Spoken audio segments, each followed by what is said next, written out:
How's it going, ladies and gentlemen? Hope you guys are doing well. Today we're going to be talking about how to grow your Skool community to your first $1,000 per month in monthly recurring revenue with little or no audience on social media. Okay? Today's video is going to be very straightforward. This is meant for people who are trying to grow their Skool community from zero. And the reason why you should listen to me is I manage a handful of communities, including one of my own. Right now we have one community doing 7,200 in MRR. This is a screenshot that I literally took from today. We have another community doing 32,000 in MRR. And just to show you that I've done this myself, back in May of 2025, I launched a community with little to no social media audience. I only launched it on my TikTok and Instagram, and we were able to basically get to $1,200 in the first month of actually launching this in a big way. And yeah, so if you're looking to make $1,000 a month with Skool, this is how you do it, okay? So starting off with one of the things that I think a lot of people skip over, which is going to be YouTube.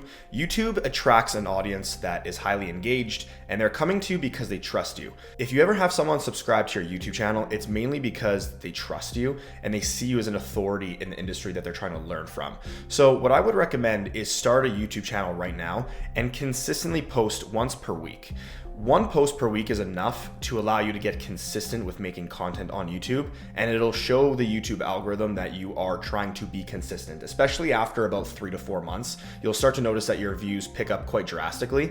And the other thing is with YouTube, back in the day, it was a vanity metric where everyone was chasing subscribers and chasing views. But nowadays, like I have friends who have less than 100 subscribers on their YouTube channel that get like a couple hundred views on their videos, and they are booking multiple calls per week just from their YouTube channel. So don't worry necessarily about those vanity metrics. Don't worry about, getting views, getting subscribers. Just post as if you are talking to one person in the room, okay? I always tell people, like, share value with your audience as if you're speaking to one person, and then make sure the type of content that you're making is both educational and leveraging case studies that you've built yourself. If you don't have any case studies from anyone that you've worked with or anyone that you've helped to date, just use yourself as your best case study, okay? You are actually your best case study, and just use that example to start.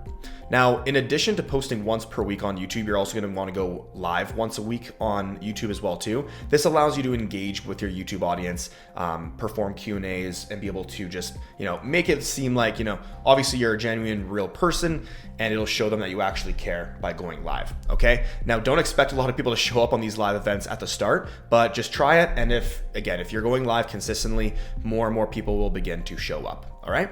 Now, you can also add into this if you'd really like to. Again, I want to keep it simple for you, but you can add in making posts on YouTube. But I would just say keep it simple at the start. It's really overwhelming when you start making content. So just keep your content strategy as simple as possible and just do that, okay? Now, secondly, we're going to be focusing on Instagram. Okay, so Instagram and TikTok are going to go hand in hand, and I'll touch on this a little bit later on.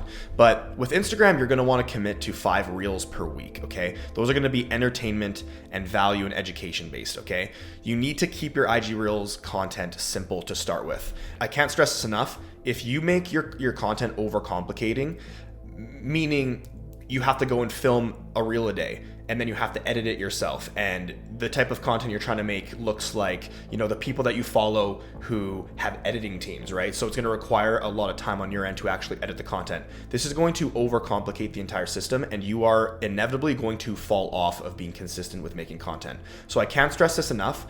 Make content that is genuine and authentic and super easy for you to film and edit, okay? The content that I make and I post on my TikTok and Instagram is all content where basically I'm just literally talking to my camera just like this on my phone. I'm walking, I'll go for walks, I'll aim for like 10,000 steps a day, and I'll literally just talk to my phone. And then in the editing process, I'll literally just type out a caption, put it in the middle of the screen for the entire video, and that's it.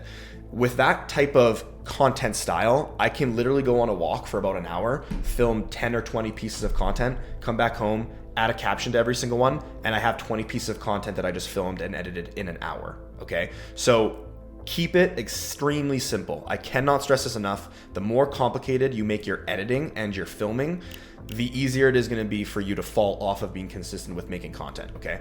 So again, with Instagram, you're going to want to be posting 5 reels per week and keep them entertainment and value and education based, okay? Now, the same thing goes for TikTok, and TikTok and Instagram are going to go hand in hand. So you're going to want to be posting 1 to 2 times per day on TikTok. TikTok is a volume platform, so they very much value posting volume every single day and posting consistently every single day. So there's not going to be a day off where you are not posting. Okay, you are going to have no days off with TikTok. And this is going to be content like talking head content, raw and genuine content, things like that. And then on top of that, you're also going to be going live once per week. So you can have Q&As on your TikTok channel, and it allows you to engage with your audience. The other cool thing with TikTok is if you're going live, basically TikTok sees that you're trying to engage with your audience, and they're going to push out your account and your content a lot more as well too. I've noticed it myself on my own TikTok channel, where whenever I go live, the analytics just shot up that following week for the content that I was posting. Okay.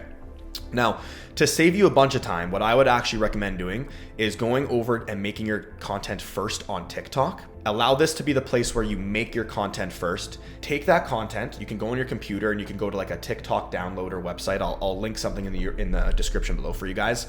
But basically you can take that content, download it on your computer, airdrop it to your phone, and then you can just reshare it over to Instagram. As long as it doesn't have the TikTok watermark, you're good to go.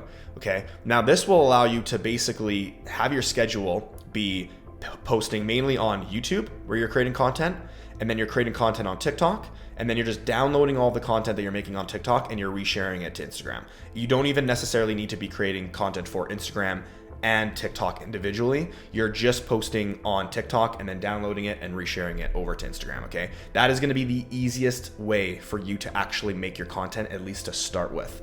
And if you commit to this for 3 months, I'm telling you, you're going to grow in followers.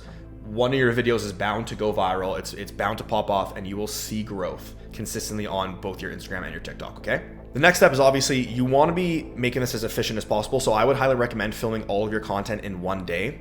And then after you're done filming all your content in one day and editing your content in one day, schedule and post accordingly. Okay. So what you can do is you can film maybe like 2 YouTube videos in a week. So let's say it's a Saturday or a Friday, right? You would go film 2 YouTube videos. And then in that same day, you would go for a walk and you'd go film 10 or 20 TikToks. Right? As you post your TikToks, you're going to also download all those TikToks, reshare them to Instagram, but it allows you to basically focus on filming in one day and editing in one day and then scheduling accordingly. So then you don't need to wake up every single day thinking about, oh my God, I got to go create content and go edit content. That's going to be extremely inefficient, and it's going to make this a lot harder than it needs to. Okay. So I'd highly recommend avoiding, filming content every day and then editing it every day. Just film it all in one day, edit it in one day, and then post it and schedule it accordingly. Okay. So the 3 main things to keep in mind for this, okay, is just, again, keep it simple, make content that you enjoy, and make content you know will help one person. If you keep it simple, it's going to be way easier to stay consistent. And I cannot stress this enough. Being consistent with your content is what's actually going to allow you to grow on YouTube, on Instagram, and on TikTok. And then as you get better and as you start making more money, you can start hiring people to actually help you with your editing. So you can start outsourcing these tasks that take you time to do. And now you can start having a team actually support you and help you, right?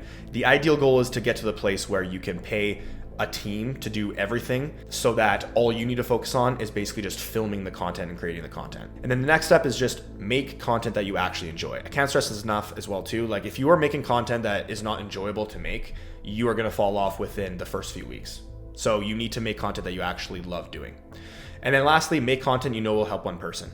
So everyone's worried about trying to make content that's going to resonate with like millions of people and hundreds of thousands of people. But the reality is like you don't have 100,000 people in your audience right now. Okay.